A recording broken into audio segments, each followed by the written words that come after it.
E é importante trazer que o filme do Rui Costa tá queimado. E como é que ele vai conseguir demonstrar esse trabalho para ele melhorar a sua imagem perante a torcedor de São Paulo e perante ao mercado? Primeiro, fazendo contratações pontuais e interessantes. Até do que eu sei, o mercado do São Paulo não será agitado, não será algo de trazer 3, 4, 5, 6 reforços, uma reformulação, isso não vai acontecer, tá? A ideia do São Paulo é pegar reforços pontuais, do que me passaram de 2 a 3, mais ou menos, a depender também das saídas, para o técnico Dorival Júnior poder trabalhar. E o Rui Costa, ele colocou nas conversas essa questão, ó, Dorival, e ele também, aproveitando, a gente também está disposto, dentro das nossas limitações financeiras, a atender alguns pedidos que você tenha para reforços, para a gente implementar a sua filosofia de jogo.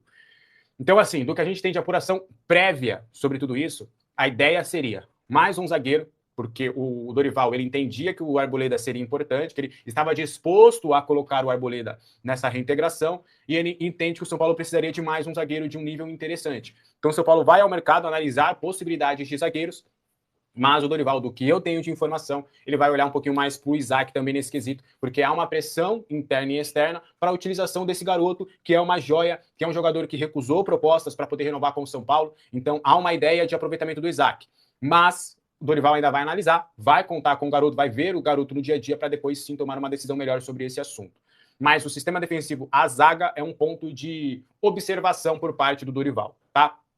Um outro ponto importante que o Dorival vai também analisar: um meio-campista. Pô, Alex, a gente já tem um monte de volante, vai vir mais um? Bobadilha, pode ser negociado a depender do seu desempenho na próxima Copa do Mundo. Marcos Antônio, a gente vai falar sobre ele também, ele tem 11 jogos no Brasileirão, o Flamengo tá de olho, ele pode ainda jogar mais 2 jogos, mas e se não jogar? E o Flamengo vier com uma proposta que for interessante? Então, não dá para se descartar também essa possibilidade. Sobre o primeiro volante, do que eu soube, ele gosta bastante de Pablo Maia e Negruti. Então, ele pode acabar dando essa rodagem para os dois. Ainda tem o Luan, que pode fazer a função, e tem o Matheus Ferreira, que também tem que ser observado. Então, por uma função de primeiro volante, pelo menos por hora, ao que tudo indica, do que a gente tem de apuração, o Dorival não pretende buscar esse reforço. Um meio-campista um pouco mais, quase que um meia atacante ou um meia armador, também seria do feitio do Dorival ter esse camisa 10, ter esse articulador, não necessariamente para concorrer com o Luciano, mas talvez pensando no esquema de jogo com 4-4-2, que esse meio-campista municie Luciano e Jonathan Calleri, para que ele possa fazer esses dois jogadores jogarem da melhor forma. E talvez um ponta, mas pelo que eu pude entender, e aí bate um pouquinho com a apuração referente ao Luca, que eles entendem que o Luca é um jogador que precisa ter mais rodagem no profissional, ponta parece que não é muito, né, da utilização do Dorival, pelo menos por enquanto. Mas do que eu tenho de apuração, não vai chegar esses 4 reforços, é muito difícil, mas que está sob análise em um primeiro momento. Um zagueiro, um volante de saída, talvez um 10 e um ponta. Ou um jogador que possa, talvez, fazer 2 funções ali, mais ou menos. Por exemplo, o Breno Bidon, ele pode ser um 8 e pode ser um 10, só um exemplo. Não que o Breno Bidon vai chegar no São Paulo, só dei um exemplo de um jogador com essas características.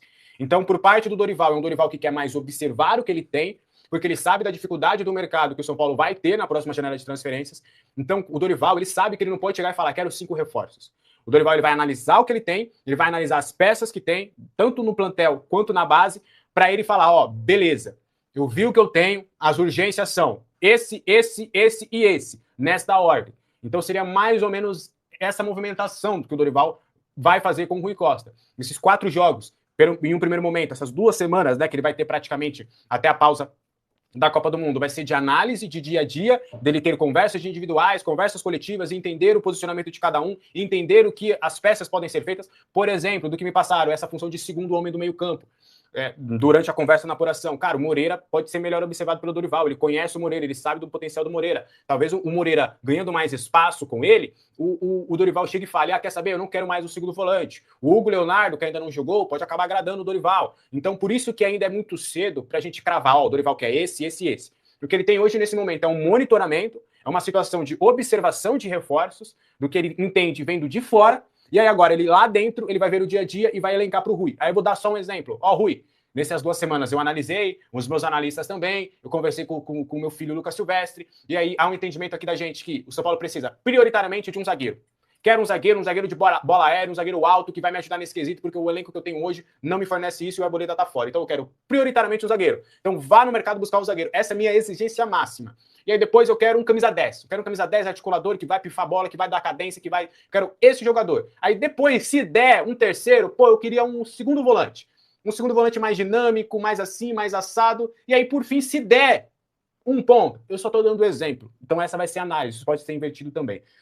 Então, do que eu, Alex, tenho de informação, do que a gente viu na coletiva e do que a gente apurou logo depois da coletiva, porque eu sempre falo que eu sempre gosto de pegar as falas para internamente apurar essas falas e já meio que conseguir algumas questões. Então, seria mais ou menos desta forma que o Dorival está pensando neste primeiro momento para reforços e Rui Costa também. O Dorival, agora, até do que eu tenho, ele quer realmente... ele quer ganhar os 4 jogos. Eu até perguntei sobre isso, ele também fugiu da pergunta, que é um assunto que acho que é importante da gente trazer também. O Dorival, ele tá meio que... Ele dividiu esse trabalho no São Paulo quase que em 2. Porque para agora, do que eu tenho de apuração, eu perguntei para ele, mas ele não quis responder, ele quer fazer os quatro jogos, ele quer vencer os 4 jogos agora, sabe? Ele quer fazer essa virada de chave, vencer os 4 jogos, porque a vaga na Sul-Americana em primeiro lugar e 6 pontos no Brasileiro para manter o time no G4 para a pausa da Copa do Mundo, para ter uma tranquilidade. Então, talvez, e é importante a gente trazer, o Dorival, ele pode montar um time para esses 4 jogos e depois ele mudar completamente e agregar a sua filosofia de jogo. Porque a ideia do Dorival é agora, eu preciso fazer os 4 pontos. Eu preciso fazer os 4 jogos e vencer os 4 jogos. Eu não estou preocupado ainda com a implementação da minha filosofia. O que eu quero são pontos. Então, é bem possível até que em um ou outro jogo ele abdique até de uma ou outra ideia que ele pretende a longo prazo do time, mas que para esse jogo específico faz sentido. Por exemplo, do que me passaram hoje, talvez é uma possibilidade, tá? O Dorival possa acabar jogando hoje com 2 pontas, né? Ou com um falso ponta por ali, mas num sistema que estava com o Roger, num 4-2-3-1, por exemplo. Tá, porque aí você consegue meio que agregar ali um pouquinho do meio campo. A gente vai trabalhar um pouquinho na escalação daqui a pouco. Mas não é um sistema que ele quer usar sempre. Mas para esse jogo contra o Milionários em casa, que ele precisa sufocar o adversário, ele utilize. E aí, durante a pausa da Copa do Mundo, aí sim, com calma, ele vai falar, ó, eu quero que a gente jogue assim, assim, assim, assado, assim, assim, assim, assim. Então seria mais ou menos dessa forma, tá? O Arboleda não jogará mais pelo São Paulo, isso você já sabe, o Rui Costa falou, né? Vou trazer o que eu tenho de apuração referente a isso, tá? E aí depois a gente pode debater futuro. Do que eu sei, nas conversas do Dorival, não é que ele pediu, ele se mostrou à disposição a falar, cara, eu conto com o Arboleda. Se vocês toparem, eu faço questão de reintegrá-lo e quero utilizá-lo e quero um zagueiro de um alto nível como o Arboleda. E aí o Macis, sabendo sobre isso, topou e tudo, só que o Rui Costa e o Rafinha, ambos entenderam que não. E aí por que eu preciso mostrar para vocês esses pontos. Primeiro ponto. O Rui Costa não, porque o Rui Costa foi o responsável por ter uma forte discussão com o Arboleda, uma discussão onde ele, o Rui Costa, entendeu que o Arboleda estava sendo o popular juvenil, tá? O Arboleda faltou com respeito ao Rui Costa em alguns quesitos. O Arboleda também entende que faltaram com respeito com ele, tá? Só para vocês entenderem. E pelo Rui Costa, o Arboleda não jogaria mais no São Paulo, tá? Então, esse é o primeiro ponto. Só que aí, o Macis e o Rui Costa, mesmo tendo essas... Talvez o Macis estaria mais disposto do que o Rui Costa. Só que aí o Rafinha, ele vem com uma informação importante. Olha, o grupo está dividido em relação a essa questão do Arboleda. Tem lideranças que se mostram disponíveis à reintegração do Arboleda, só que tem outras lideranças que acham que ele não deve mais jogar no São Paulo. Então não é um consenso do grupo de jogadores sobre a volta do Arboleda. E com isso, Rafinha, cara, também acho melhor não. Gosto do Arboleda, a gente tem um bom relacionamento, joguei com ele, fui campeão com o Arboleda, eu sei da personalidade dele. Mas se tem gente no grupo que não quer, é melhor evitar. Porque não é que tem gente que quer o Arboleda que está brigando pelo Arboleda. Não. Eles se colocam à disposição a passar uma pedra por cima disso e o Arboleda poder voltar. Mas tem gente que fala, cara, não tem condição. O que ele fez é surreal, não dá. Dessa vez ele passou do limite. Então a Rafinha fala, já que não é consenso do grupo ou das lideranças do grupo essa reintegração do Arboleda, o meu, entre aspas, voto também é para o Arboleda não voltar. E aí o Macis, tendo essa informação vinda do Rafinha, do grupo de jogadores e tudo, há um consenso entre todos eles de que então é melhor o Arboleda não ser reintegrado. Isso é passado para o Dorival, e o Dorival, pô, beleza então, se tem jogadores, tá? E é por isso que eu vou falar, se tem jogadores, não o grupo como um todo, porque não foi todo mundo, não foi um consenso. Mas se tem pessoas e jogadores importantes do grupo que não querem essa volta, então tudo bem, eu entendo, acho que foi mais grave até do que eu pensava, e não dá para eu trazer um jogador, já nesse novo trabalho, nesse novo projeto, um jogador que pode rachar o grupo de vez. Então, beleza, o Arboleda tá fora, não vou brigar por ele, e tá tudo certo, a vida vai seguir sem o Arboleda. Então, do que eu tenho de apuração, é esse o cenário. Beleza? Deu para ficar claro? Vocês entenderam? Por isso que eu quis ser o mais didático possível, Porque, por exemplo, o Rafael, o goleiro, ele deu uma entrevista na Zona Mista falando que ele não vê problemas. E o Rafael, pelo menos, ele realmente não vê. Só que tem jogadores que veem problema. Entendeu? Tem jogadores que veem problema. Então, eu vou só dar um exemplo, tá? 100% dos atletas. Pô, tem 30% dos atletas que não toparia, que acha que o Arboleda fez coisa errada. Aí o Rafinha chega e fala, pô, então é melhor não colocar mesmo, porque eu posso perder esses 30%. Você entendeu? Então seria mais ou menos nessa questão, tá? E assim, é óbvio, tá? Quando eu falo os jogadores, não é que eles estão mandando, falando, não, o Arboleda aqui não. Eles iriam engolir seco e iriam, no dia a dia, ter essa situação, tá? Mas eles foram ouvidos, assim como eles foram ouvidos na demissão do Crespo. Eles só deram a opinião deles. Basta o Rui Costa, o Rafinha e o Maciço tomarem a decisão, tá? Então eles só ouviram o grupo e falaram, poxa, acho melhor a gente não mexer com isso, tá? Então, só para também não ficar algo no sentido, o jogador, com que moral os jogadores estão, tal. Foi só uma opinião. A decisão é sempre do departamento de futebol com o presidente do clube, tá? Só para vocês entenderem um pouco sobre isso aí. E é fogo, né, gente? Porque os caras estão ali no dia a dia, né, velho? Sobre a Arboleda. O que eu, Alex, tenho de informação é o Atlético Paranaense e o Vasco estão bem interessados na contratação do Arboleda e estariam dispostos, de fato, a fazer uma proposta. Mas o São Paulo entende e tem tentado mostrar para o staff do Arboleda que o melhor cenário seria o mercado externo. Porque aí o São Paulo também não quer negociar com o clube brasileiro o Arboleda, porque sabe que daqui a pouco o Arboleda pode jogar bem no Brasil. Sabendo disso, o staff do Arboleda começou a jogar o nome do Arboleda para fora do país. Até porque, por questões de moeda, o São Paulo entende que, por exemplo, é diferente um time vir aqui oferecer 2 milhões de reais, um clube de fora oferecer 2 milhões de dólares, 2 milhões de euros. O São Paulo acabaria faturando mais. Então tem o Pepe Chamorro, e é uma informação apurada com o staff do Arboleda, com o agente do Arboleda. Ele tem sondagens de algumas equipes, tá? Do futebol do Oriente Médio, do Catar, do México e dos Estados Unidos. Chegou a ter uma sondagem do Equador, só que o clube do Equador, que pelo que eu entendi, não é confirmado, eu tentei insistir, seria o Del Valle, mas o Del Valle não teria condições de arcar com o salário do Arboleda e também com uma proposta de compra. Então, hoje, o que se desenha é um mercado externo querer o Arboleda e fechar negócio com o São Paulo. Não me passaram nomes, tá? Ainda sobre as equipes, só me falaram que era México, Estados Unidos, Catar e Oriente Médio. É isso que eu, Alex, tenho de apuração. Sobre o Arboleda ser moeda de troca, o São Paulo acredita que não. O Arboleda está desvalorizado no mercado. O Arboleda não tem possibilidade hoje de ser uma moeda de troca onde a gente tenha um jogador interessante vindo. Porque é um jogador desvalorizado, um jogador que está sem treinar, ou que está fora dos planos. Então o São Paulo entende que o melhor nesse cenário é uma venda e o São Paulo trabalha com uma venda. Dificilmente o São Paulo vai conseguir fazer uma troca de jogadores. Então hoje a ideia do São Paulo é, de fato, conseguir uma contratação, uma venda do Arboleda, tá? E para fora do país, hoje é esse o melhor cenário, tá? Vamos lá. Existe uma instituição financeira grande, brasileira, uma das maiores do Brasil, que está interessado em fazer um plano financeiro com o São Paulo. E aí a gente vai precisar entender alguns detalhes importantes sobre esse plano e a viabilidade disso acontecer, tá? Primeiro ponto, é importante trazer que hoje o São Paulo ele tem uma dívida aproximada de 900 milhões de reais, tá? É um pouquinho menos, mas só para a gente poder arredondar. Tem também o seu patrimônio, que é o estádio do Morumbi, tem o patrimônio, que é o CT de Cotia, e tem ali eu não diria o patrimônio, mas tem o licenciamento para ter ali o CT da Barra Funda e as suas instalações. Então, é mais ou menos neste organograma que hoje está a situação financeira do São Paulo, tá? E aí, vamos lá. O conselheiro Marcelo Pepe, do grupo Legião, é o mesmo grupo do Carlos Belmonte, por exemplo, para vocês se situarem um pouco, que atualmente tem a coordenação de Vinícius de Medeiros, tá? O Belmonte saiu da coordenação do grupo depois de tudo que aconteceu na última gestão, e aí agora é o Vinícius de Medeiros que é o líder deste grupo político. Ele levou para o presidente Jair Messias essa instituição financeira.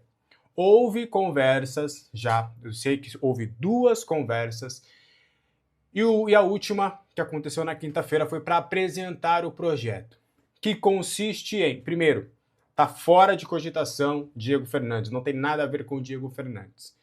E como que seria esse modelo de negócio com o que a gente tem de informação hoje? ainda carece de mais detalhes, principalmente contrapartidas, mas a gente vai entender um pouquinho mais do que a gente tem de informação. Essa instituição financeira compraria a dívida do São Paulo, tá? Então daria esse aporte financeiro para pagar a dívida do São Paulo e mais um valor para fluxo de caixa, para que o São Paulo possa fazer, né, ter uma estabilidade financeira. O outro ponto e isso seria, né, na verdade seria coisas escalonadas, tá? Não seria algo tudo de uma vez, seriam por etapas. Numa primeira etapa teria um aporte inicial para um pagamento de dívidas bancárias, dívidas tributárias, ou seria para dívidas gerais. Isso ainda não é concretamente definido porque as conversas estão iniciais. Então, mas o modelo do projeto seria mais ou menos dessa forma. Pago a dívida, agora você teria um único devedor que sou eu, a instituição financeira, e ainda tem um aporte de algo em torno de R$600 mil para a modernização do estádio do Morumbis, um projeto que seria parecido com o Monumental de Núñez, ampliaria o estádio do Morumbis e deixaria ele mais ou menos bem próximo daquilo que está hoje o novo Monumental de Núñez, que é o estádio do River Plate, mas em contrapartida, essa instituição financeira ela teria o controle do estádio do Morumbis. Seria algo bem parecido, por exemplo, com o Allianz Parque teve com o Palmeiras.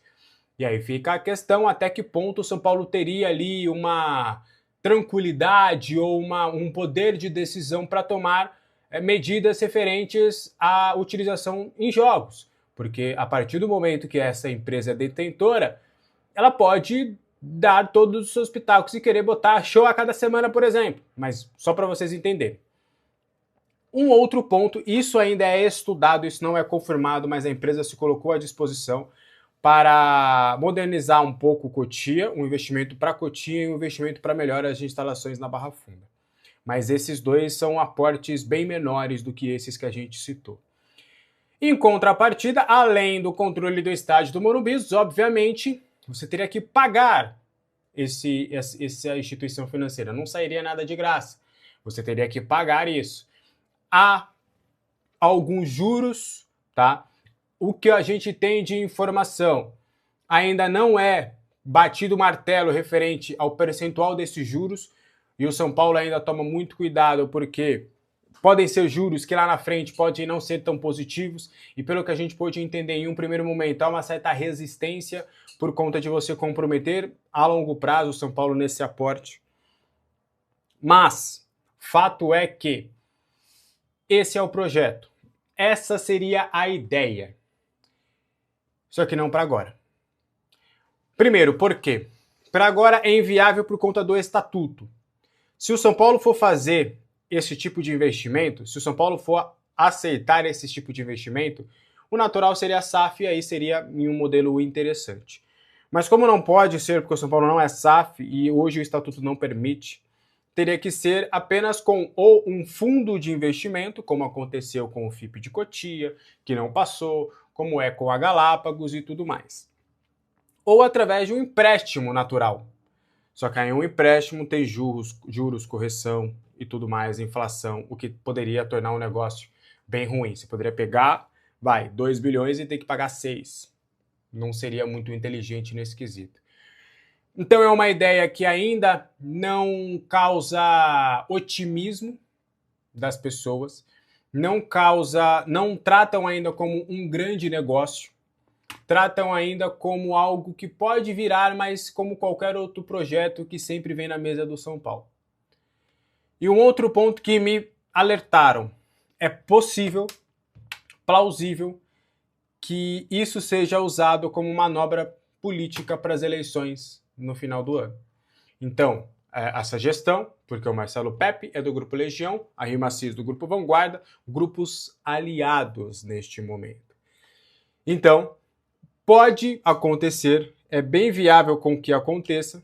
O Adilson, inclusive, que é um possível candidato à presidência, também tem boas relações no ramo financeiro, ele pode acabar sendo um candidato, ou o próprio Macis candidato à reeleição, e usar este aporte financeiro, essa possibilidade de aporte financeiro para 2027, caso eles fossem eleitos presidentes do São Paulo. Então, é hoje o que temos sobre essa situação. Não é algo quente para agora. Até me falaram, cara, não coloca como um ar tão otimista assim, porque é complexo e a barreira política do São Paulo é muito forte. Só que é isso que a gente tem hoje. Então eu quero saber de vocês aí nos comentários o que vocês acham de toda essa história, se vocês acham que pode ser algo benéfico.